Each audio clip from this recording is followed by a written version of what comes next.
Question. Do you actually believe that slavery was abolished, or did it just get rebranded? Yeah, you may want to stay for this one. Now, I'm sure most of us out there can agree that back in the day, slave masters did not teach their slaves how to read and write, and there was a reason for that, right?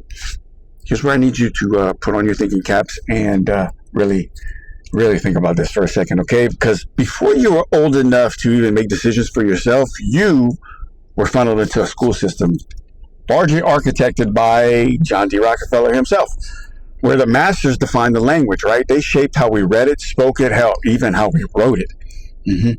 All codified through a Merriam-Webster and a Oxford Dictionary system.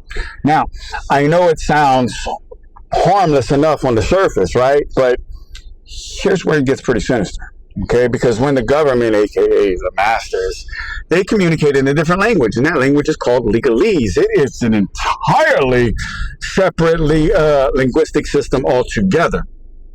Seriously, and it creates a deliberate chasm between the ruling class and the public that they are governing. Yeah. Here's a prime example of that right here. This right here is an Admiralty Maritime flag, okay, meaning law over water. This flag right here I had on my arm as a patch as a soldier whenever I went overseas into Iraq, right, because it's a law over water, right? I had to take jurisdiction over that, right? Jurisdiction, right? So you notice that any politician that ever talks, the president of the United States himself, hell, you even go to a courtroom in every United States of America that you ever walk into, look behind that judge, administrator. This is what you'll see right here. That's not a common law. That's a wartime flag. Yeah, we got 3 flags. 1 peacetime and 2 wartime American flags. And this right here, my friends, is a wartime American flag with the gold trim around it. Yeah, you'll notice it sits behind Donald Trump, sits behind all the politicians. Yeah, but I'm sure Q's doing his work. You see, in the civilian world, we are bound by those standard dictionaries, right? Yeah, but the moment you step inside those courtrooms, they switch the rule book entirely, right? They operate under this crap right here called Black's Law's Dictionary, which currently sits at 13 editions. This right here is the 6th edition. And the definitions that's in these books, they bear little to no resemblance whatsoever of what you'll find in Webster or Oxford's dictionary. Yeah. Words that carry one meaning in everyday life carry a completely different legal weight in that courtroom. And the sad thing is they'll never tell you that. Even sadder thing is they know it. Most of them do. Right? They don't announce it. They don't disclose it. And that deliberate concealment, it's fraud. There's no other way to put it. Plain and simple. Right? And then they hand you an attorney or a lawyer, someone who swore an oath to the Bar Association, an institution that serves court's interests, not yours. Right? And the moment you accept that representation, you just signed away your sovereignty. Go figure.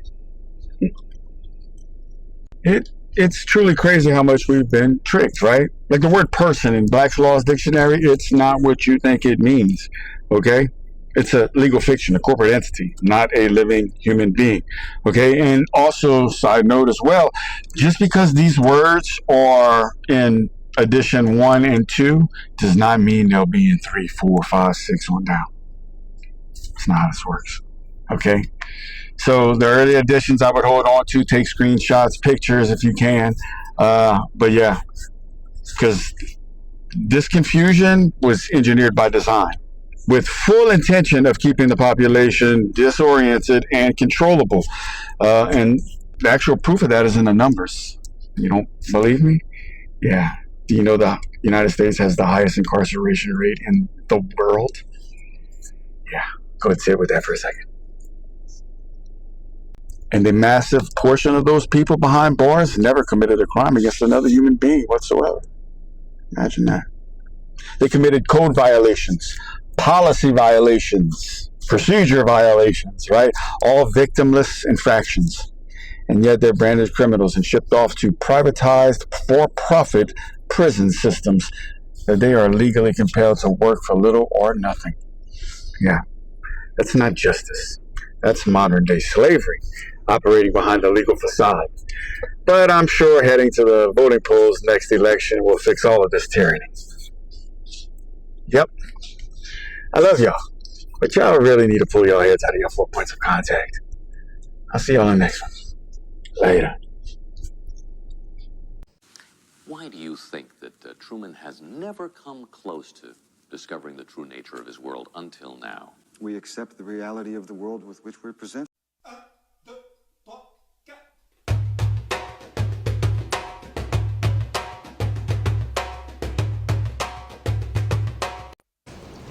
I imagine that right now you're feeling a bit like Alice.